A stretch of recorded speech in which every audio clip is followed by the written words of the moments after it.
Afternoon and welcome to this lecture in our MEI Prominent Speaker Series.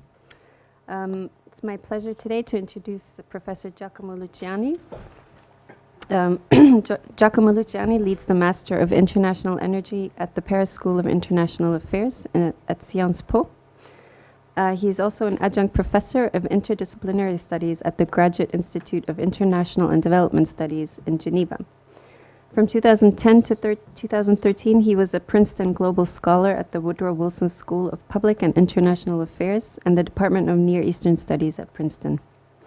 His work has focused on the political economy of the Middle East and North Africa. With Hazem Bablaoui, he edited a book on the rentier state, published in 1987, which is frequently cited as one of the origins of the concept. In his subsequent work, he has focused on the linkage between evolving sources of government revenue and democratization, on the emergence of a GCC bourgeoisie, and on the economic causes of the Arab Spring. He just recently finished editing a book on combining economic and political development, which discusses which economic policies may support democratic transitions and address popular expectations. Today, Professor Luciani will be speaking on the economic causes of the Arab Spring and its possible developments.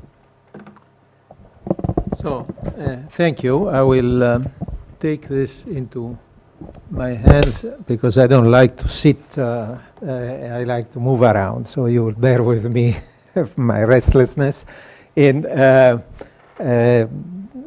thank you, Charlotte. The talk I have presented to you today falls in line with the evolution of my work, looking at the economic foundations of democracy and authoritarianism in the region, in the Middle East.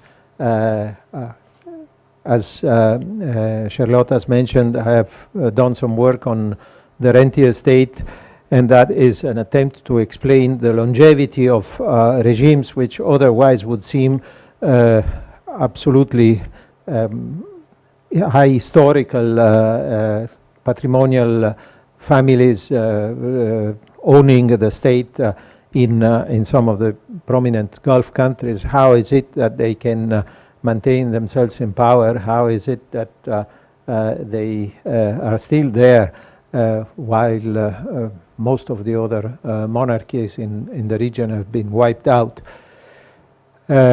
More recently, I've done work on processes of democratization and fiscal underpinnings of processes of democratization. So it's obvious that when the Arab Spring happened, this attracted not just my attention, but the attention of very many.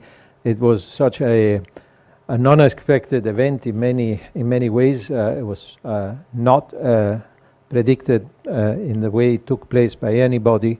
And so it has spawned a rich literature from many disciplinary backgrounds, looking into what caused the Arab Spring and eventually what might come out of the Arab Spring. It is pretty clear that overall the Arab Spring has been a failure. Today we just have one country that may be on path to installing a democratic government, that's Tunisia, and it has a large number of problems. So we need to understand why this is the case and what implications there might be for the future. So there are certain key characteristics of the Arab Spring that need to be recalled to begin with. First of all, it was spontaneous.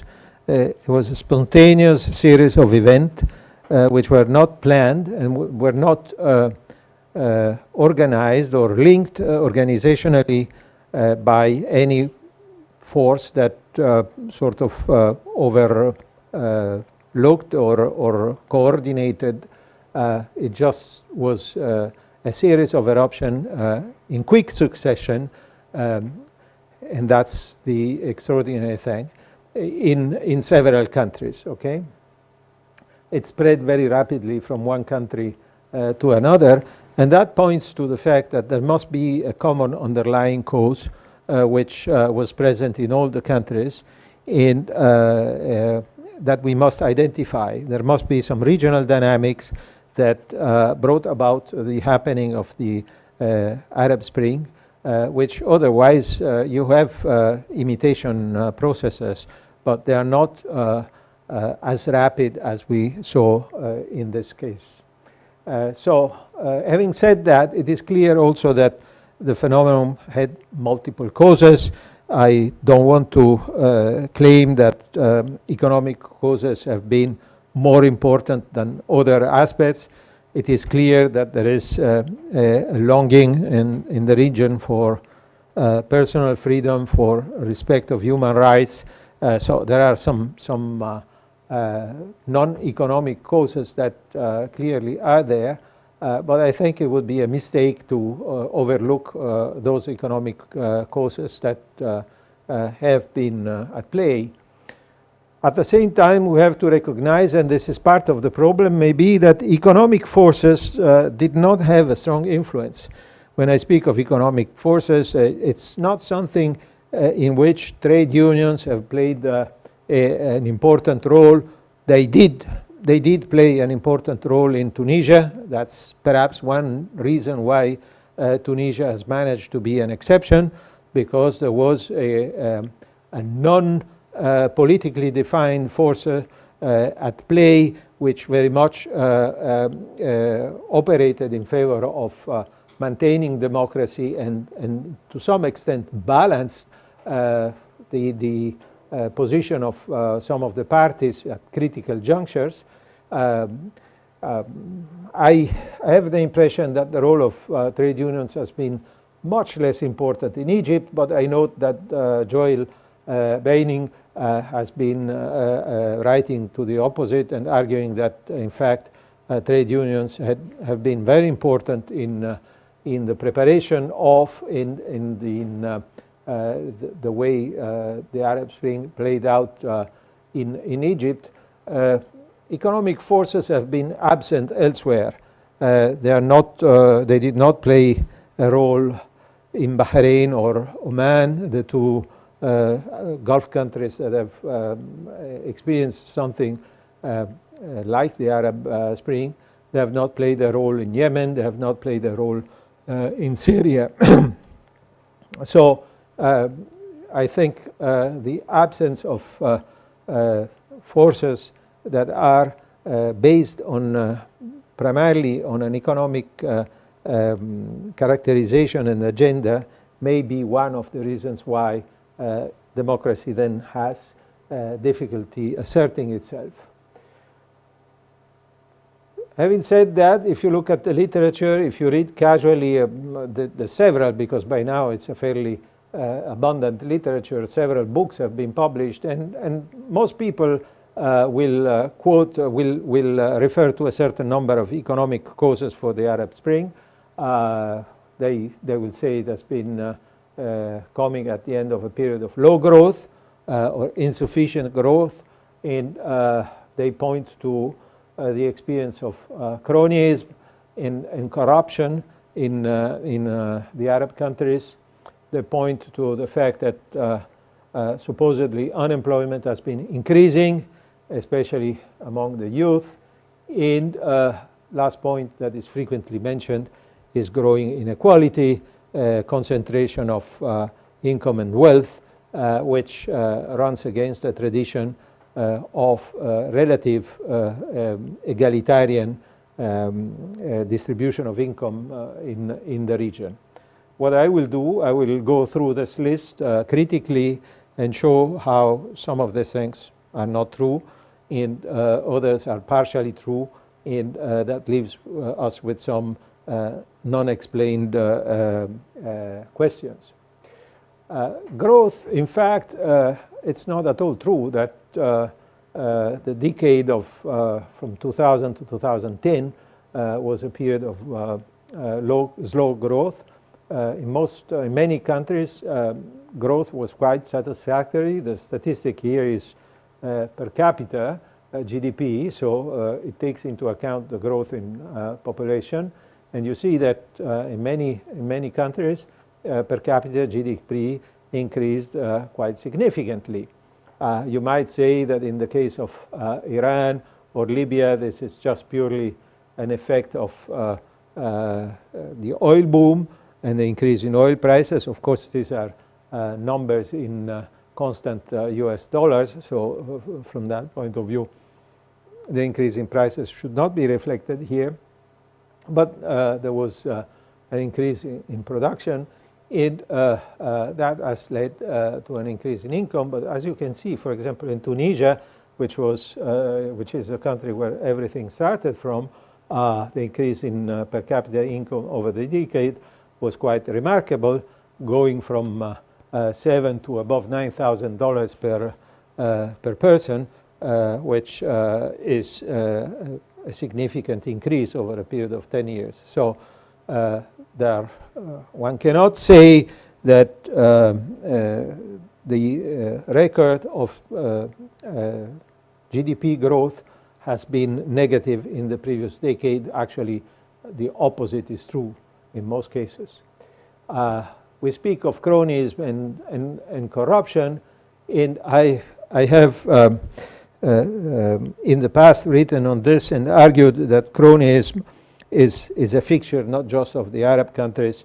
It's something that we find pretty much everywhere in the sense that government tends to rely on business people that are close to the government, and business people always tend to be as close to the government as they can, because there is an obvious advantage to that. So there is nothing strange about cronyism. It's a functional characteristic, and we see a lot of cronyism in economies that have been extremely successful, notably in East Asia.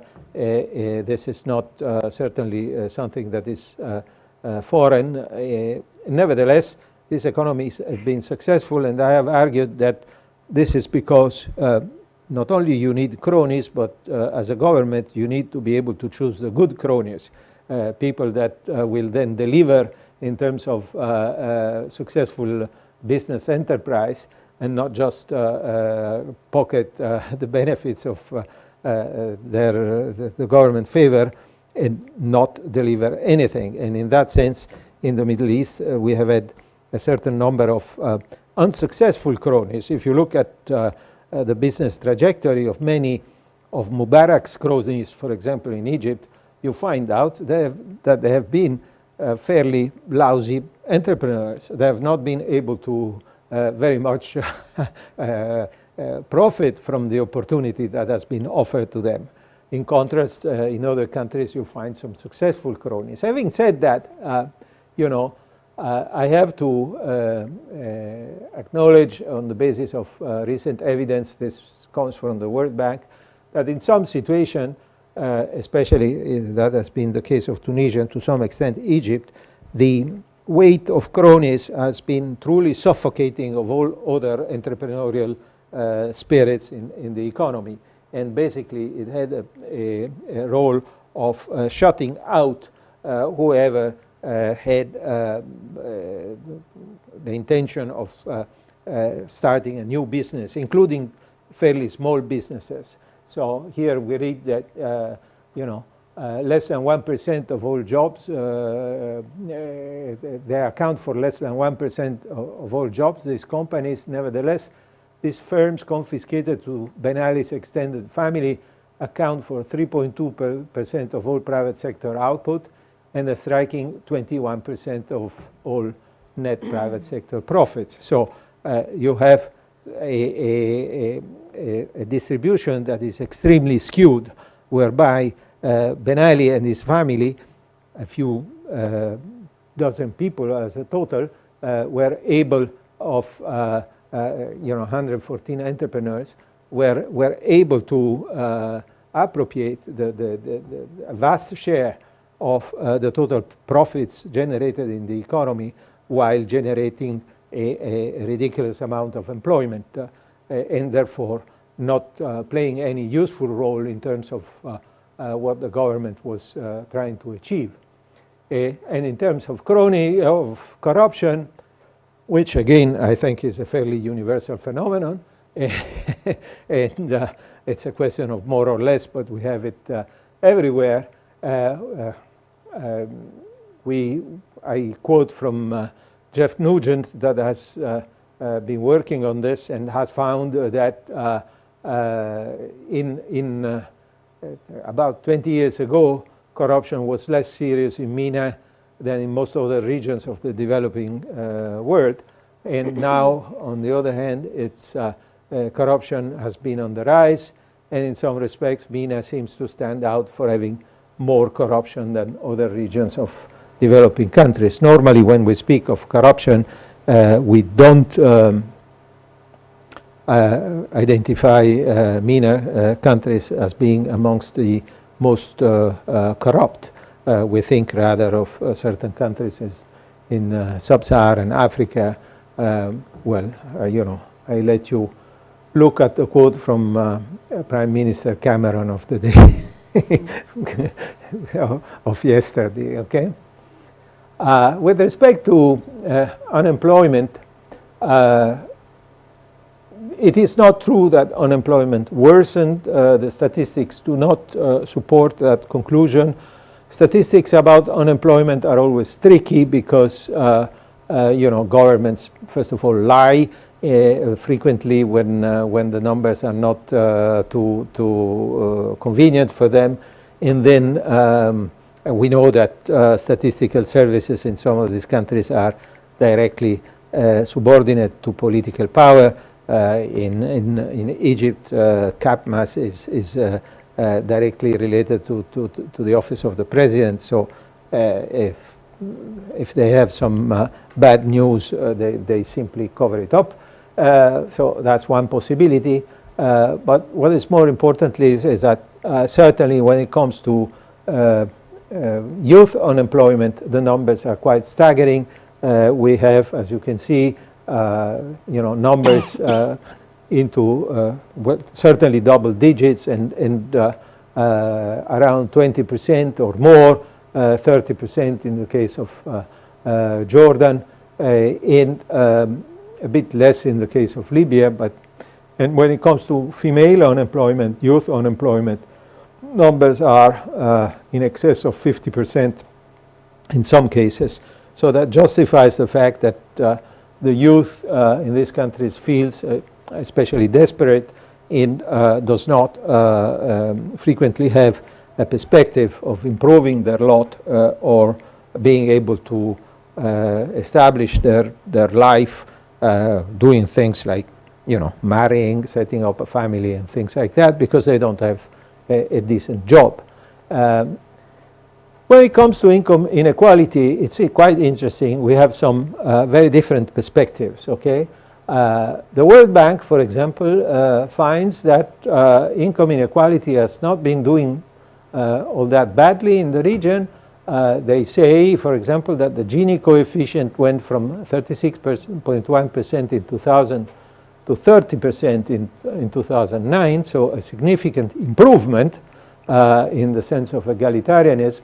And this it's especially atypical because at the same time GDP was growing rapidly, and when there is rapid income growth, it is quite normal that the distribution of income becomes more unequal.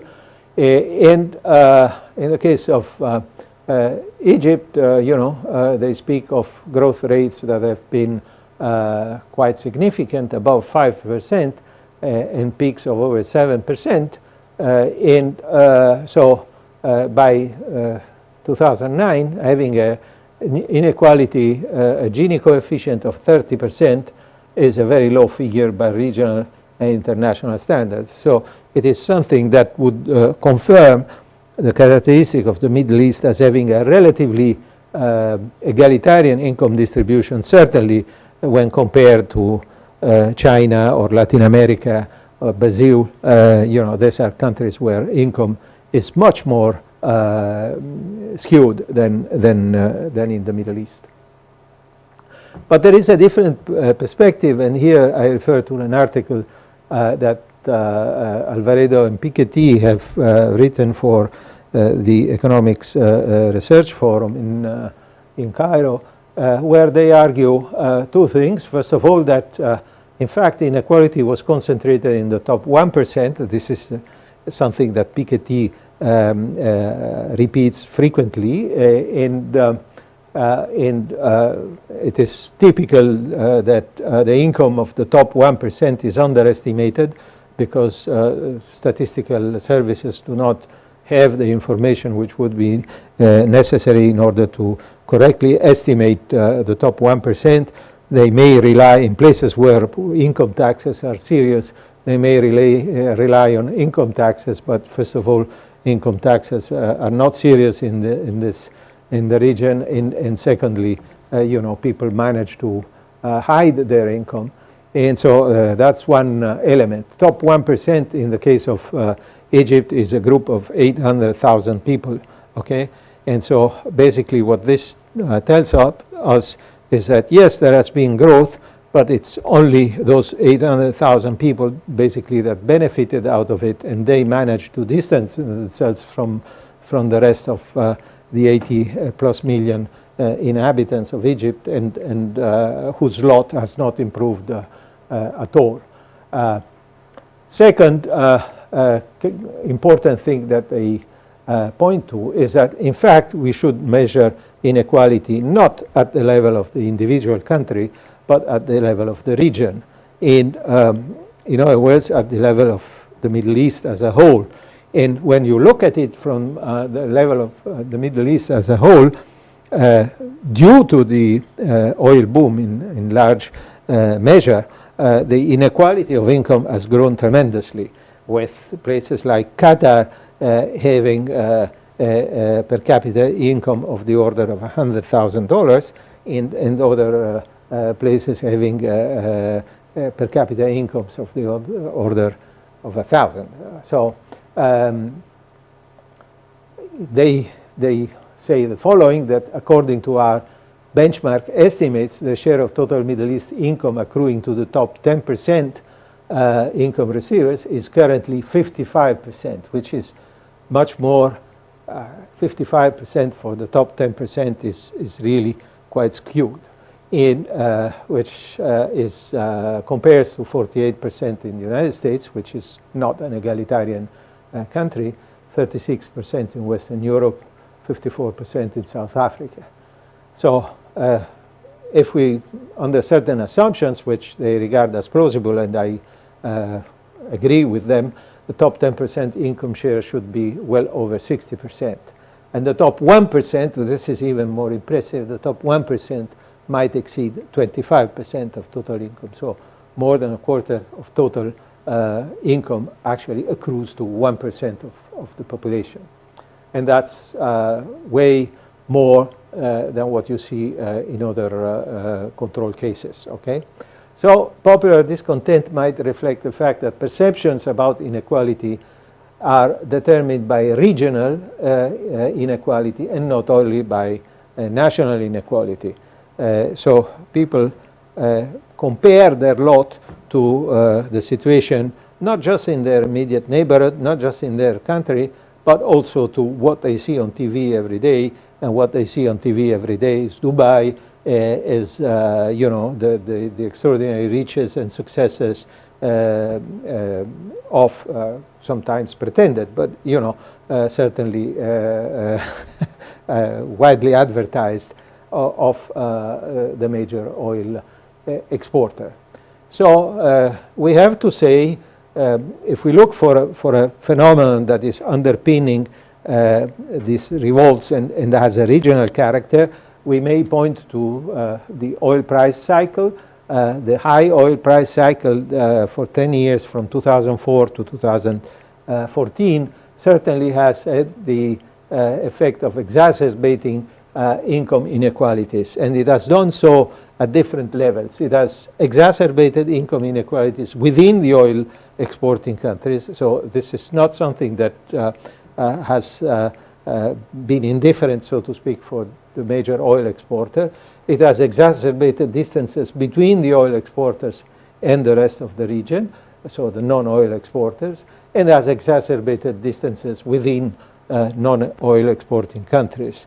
Looking at this in sequence, the point is that The old oil rent circulation mechanism that rentier states had adopted in the 1970s and 80s and 90s have progressively lost effectiveness, okay? Policies which at the beginning were extremely effective in spreading the benefits of the oil rent and making people happy have lost traction. Government employment has become less attractive. It is always more attractive than private sector employment, because the private sector employs foreigners. Foreigners, receive Bangladeshi wages or Pakistani wages or Indian wages. So no Saudi will accept that. And so private sector is not attractive. But even if you are a government employee, your pay has remained unchanged for a long time, and your condition has eroded progressively, and it's not what it used to be 10, 15, or 20 years ago. Governments have relied a lot on subsidies, cheap petrol, cheap electricity, and so on and so forth. But these subsidies are income regressive. Only people that have large cars or numerous cars or large homes and so on actually benefit from it. And this has been well established by numerous studies. And the real poor, which exist in all of these countries, maybe not so much in Dubai and Abu Dhabi. They do exist in the rest of the United Arab Emirates. They certainly exist in Saudi Arabia or in Oman. The real poor, the marginalized, have no way of benefiting for this subsidies or marginally benefit from them, because they simply don't have the tools to enjoy them. There has been a lot of expenditure on infrastructure, real estate boom, but this money that the government has spent lavishly in infrastructure is translated into profits for the contractors, the construction companies, and the construction companies in reality only employ expatriates, so it turns into fat profits for the construction companies and cheap wages for the South Asian expatriate workers. They don't specifically benefit Saudi, especially the Saudi poor. There has been a lot of money spent on advanced education, which is, very good. Why not? Create new universities, send your young people abroad to study in the United States.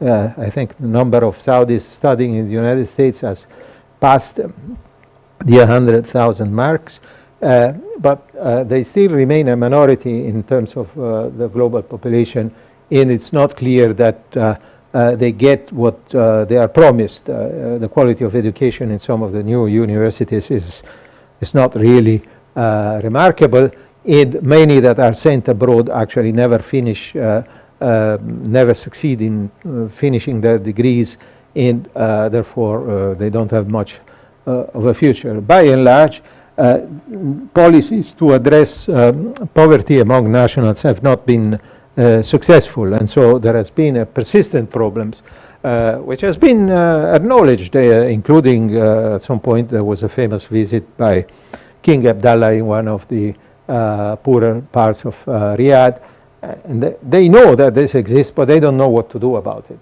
They have been extremely ineffective, notwithstanding all the money that they have had in addressing it. When it comes to relations between the rich and poor countries in the region, that has been a problem and will continue to be a problem in the future, a permanent fixture of the region. Nothing has happened in terms of favoring regional economic integration and therefore spreading out, trickling down of the oil bonanza into non-oil countries in the region. There has been no trade liberalization. Regional trade has grown minimally, all schemes to liberalize regional trade have progressively failed. They exist on paper. There is a long list of regional agreements for trade liberalization, but they are not implemented. The oil-rich countries have not adopted a policy of giving preference to regional power. The opposite is true. Certainly, at least since 1990, they have preferred employing non-regional expatriates that come from different parts of the world, different cultures, different political environments, and only employ Arabs when it is necessary because of their skill and because of their language. So this has translated into a brain drain from some countries. Anyone who has something to offer in places like Lebanon, more so than Jordan, but has left and has set up shop has found employment in the Gulf. And that, of course, is a weakening of the resources in the home country. There has been an emphasis on private investment in regional economic relations, but this private investment has been attracted especially on luxury to investment in luxury real estate, creating gated communities around Cairo and other, or Amman and other places, or Morocco for that matters. Hospitality, hotels, and so on and so forth. You look at the kind of investment that someone like Walid bin Talal has been involved in, and that's all hotels and tourism and so on. And financial sector, banks, financial intermediaries, none of which, well, tourism a little bit has created employment and trickle-down effects, but the rest really simply tended to exacerbate the distance between the lifestyle of the rich and powerful and the lifestyle of the vast majority. So it benefited cronies, local cronies, who acted as agents, as partners of Gulf investors, frequently doing the dirty part of the work for them, getting the permits, preferential access to resources and so on and so forth, but did not greatly benefit the vast majority of the people. Actually, I'm sure if you talk to anyone in some of the non-oil producing countries, the main feeling towards investors from the Gulf is one of resentment and feeling taken for a ride. There is no friendship, no gratitude. So finally, in the poorer countries, what we have seen is that the local professional and economic elites, either they have left mostly for the Gulf, some of them not for the Gulf, for Europe or the United States, or in some cases even the Far East, but many you find outside of the region, in which case they again play frequently the role of intermediaries with the Gulf. So, major European banks will look for people with financial background from, say, Lebanon or Algeria or Tunisia or Morocco, and employ them as intermediaries to attract business from the Gulf or maintain relations with the Gulf. Or when they stayed put in their own countries, they have been seeking alliance with oil money because that's the only game in town, and playing, as I said, a role of local agents. So there has been a growing perception of relative dispossession, I would submit, which is reinforced by the regionalization of media, the fact that you always, everybody is looking at Jazeera, Al Arabiya, and so on and so forth. These are the main sources, and they constantly represent a different kind of economic and social conditions. has created a situation in which exit, looking for a visa to emigrate somewhere, to move somewhere else, is the only option, especially for the youth, but it is not available because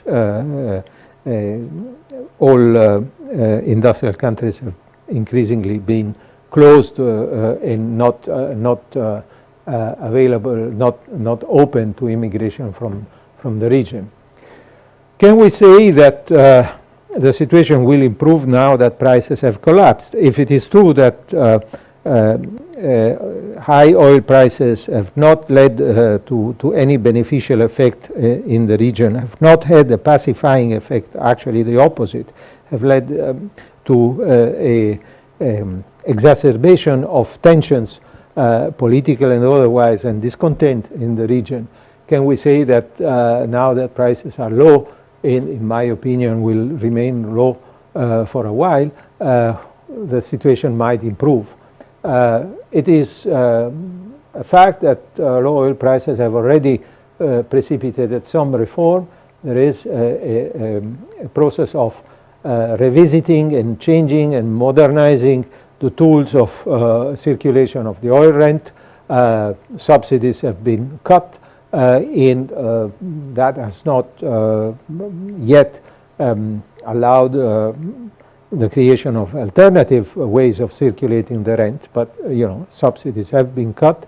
We have seen Saudi Arabia's 2030 vision as a vision for fundamental diversification of the economy and change in the economic structure, with the potential, or at least the promise, of integrating more the Saudis, and so reducing unemployment and opening up opportunities for ladies in Saudi Arabia and so on. At least on paper, we need to see what actually comes in terms of implementation. That said, we have conflicts in the region, civil wars, and other conflicts that are actually preventing much progress at the moment. Suffice it to say that the level of military expenditure is astounding. Saudi Arabia alone has spent $500 billion in weapons in the past 10 years. And if you spend $500 billion in weapons, obviously this is money which is subtracted from more useful employment in the economy. In Egypt, we have a government that is falling back on the same mistakes done in the past, and especially is relying again. In Egypt, the situation is that the most significant crony in obstacle to entrepreneurial attitudes in the economy is the military, because the military has important economic interests, and the president today is relying on the military to deliver a revival of the Egyptian economy, and that's something that has zero credibility. And we still have limited chances for regional economic integration, and that constitutes a major problem.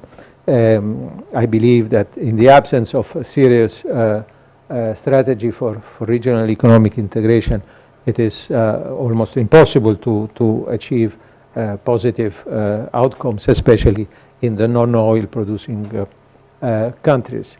That said, lately I have been with some colleagues debating and exploring the link, especially in trying to answer this question: which economic policy can we suggest for democratic consolidation? Because obviously policies that have been followed have not succeeded in allowing the consolidation of democracy, even in those places where there has been an attempt in that direction. Even in Tunisia, it's not clear that democracy will manage to consolidate. Why is that? It's because what we have in the playbook in the blue book of economic policies is mostly measures that impose costs and suffering on the people, rather, in the short term, rather than benefits. And it's certain that they might improve the situation in the longer term, but when you have a government that is trying to manage a democratic transition, they need to win the hearts and minds of the people, or show that they are capable of delivering something in the short term, not in some distant future. In the meantime, you know, you have to suffer. That's all I can tell you. There is this need to deliver some short-term benefits, which has not sufficiently been recognized,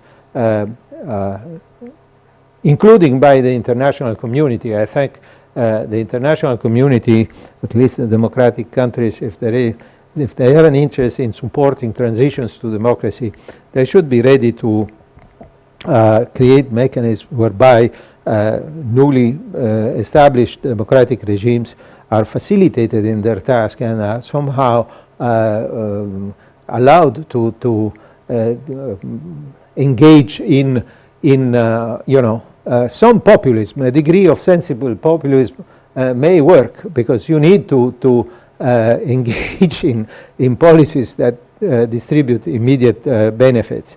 I give you examples. You know, when we speak of abolishing subsidies, especially for fuels and so on and so forth, we need to have some alternative that we can offer to the people to compensate for the abolition of subsidies. If subsidies are regressive, it's all right to abolish it and substitute that with something that is less regressive or more equally distributed. So there has been a notion that you abolish subsidies and you introduce cash payments in compensation for having abolished the subsidies. Now, this is what has been done in Iran by the Ahmadinejad administration. Now, Ahmadinejad is not exactly a role model for economic policy, but but nevertheless, in this case, he got it right, because he managed to substantially reduce the subsidies and at the same time maintain his support in the population. Now, progressively, those cash payments are being phased out, but they have played a role in the crucial moment, although certainly it was not in the context of democratization. It was a different context. But we need to take a line out of you know, the experience of others, even if they are not good Democrats. In general, for a democratic transition, you must make sure that everybody is on board. You need to make sure that you integrate the largest number of components in society as possible, as large a number as possible. But and that is not easy if you are engaging in economic policies that tend instead to exacerbate tensions and pit people one against the other in a competitive environment. Thank you for your attention.